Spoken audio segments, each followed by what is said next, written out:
नमस्कार बंधू भगिनींनो, आपल्या सगळ्यांचं सहर्ष स्वागत आहे स्वास्तिकम या माझ्या चॅनलवर। आज मी आपल्यासाठी देवी भागवतातील पुढील पुराण घेऊन आलेली आहे कथा।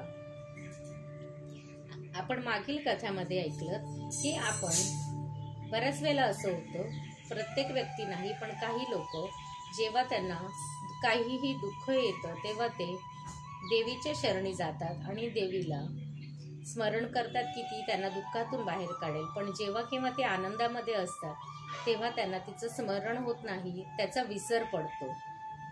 तर आपला एक रोज नियम असला पाहिजे की आपण रोज जपमाळा करून किंवा कुठलंही पारायण करून कमीत कमी 15 मिनिटं तरी आपण भक्तिभावाने देवीला हाक मारली पाहिजे, तिला आठवण केली पाहिजे। जर आपल्याला जपमाळ केलेली नसेल आपण कधी आणि आपण पहिल्यांदाच करत असाल तर माझ्या मागील व्हिडिओमध्ये एका माळेमध्ये मी आपल्याला जपमाळ पहिल्यांदा सुरुवात कशी करायची, कसा संकल्प घ्यायचा, जर आपल्या मनातील एखादी इच्छा असेल आणि ती आपल्याला देवीकडनं संकल्प करून पूर्ण करून घ्यायची असेल तर तो संकल्प कसा करावा ते एक व्हिडिओ मी टाकलेला आहे। तर तो व्हिडिओ तुम्ही माझ्या मागील व्हिडिओमध्ये जाऊन बघू शकता, जेणेकरून आपण आपली नियमित भक्ती जी करत आहात त्याच्यामध्ये वृद्धी होईल आणि देवीचं सदा स्मरण राहील। ओम नमस्ते चंडिकाय।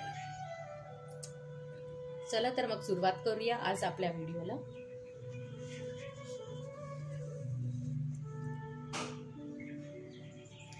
धूम्रलोचनाचा वध। व्यास म्हणाले, हे राजा, देवीचे नित्य बलयुक्त तर्कयुक्त तसेच सार्थ वचन ऐकून तो दूत वारंवार तिच्या म्हणण्याचा विचार करीत आपल्या राजाकडे परतला आणि त्याला नमस्कार करून तो म्हणाला, हे राजा, अप्रिय गोष्ट सांगणे फार अवघड आहे। अप्रिय गोष्ट सांगण्याचे राजाच्या कोपीनेच भीती वाटते। मी काही हे सांगू शकत नाही की ती स्त्री कोण आहे, कोणाची मुलगी आहे, कुठून आली आहे। फक्त तिने जे सांगितले ते नीट ऐका। तिचे म्हणणे आहे की तिचे बालपणी आपल्या मैत्रिणीसमोर प्रतिज्ञा केली होती आणि ती प्रतिज्ञा म्हणजे, जो पुरुष माझे बल पाहून माझ्याशी युद्ध करेल आणि मला पराभूत करेल त्याच्याशीच मी विवाह करेन। म्हणून तिने तुम्हाला युद्धाला आव्हान दिले आहे।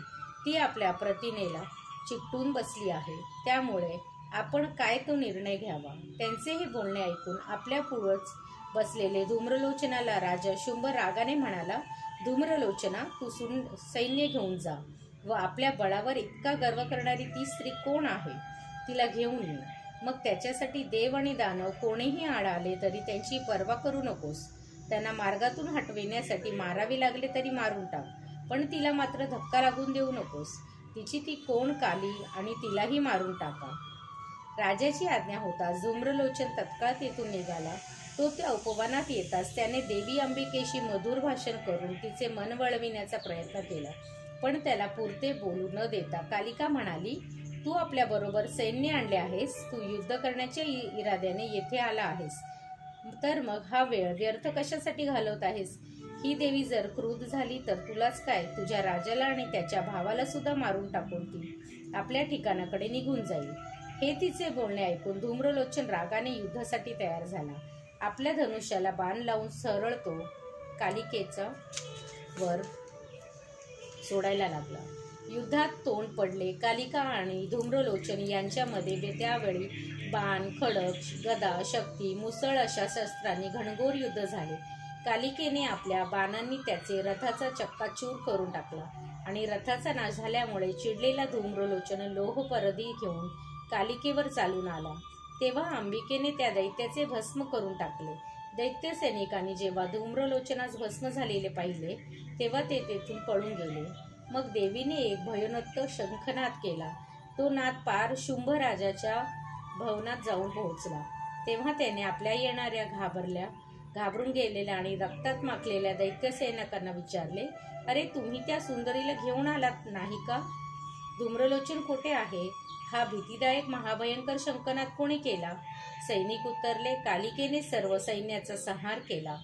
धूम्रलोचन मारला गेला आणि अंबिकेचा हा शंखनाद केला। व्यास म्हणाले, हे सर्व कथन ऐकून शुंभाने चंडमुंडाला युद्धाला पाठवले। श्रीदेवी पर्णमस्तु। शुभम भवतु, शुभम भवतु, शुभम भवतु।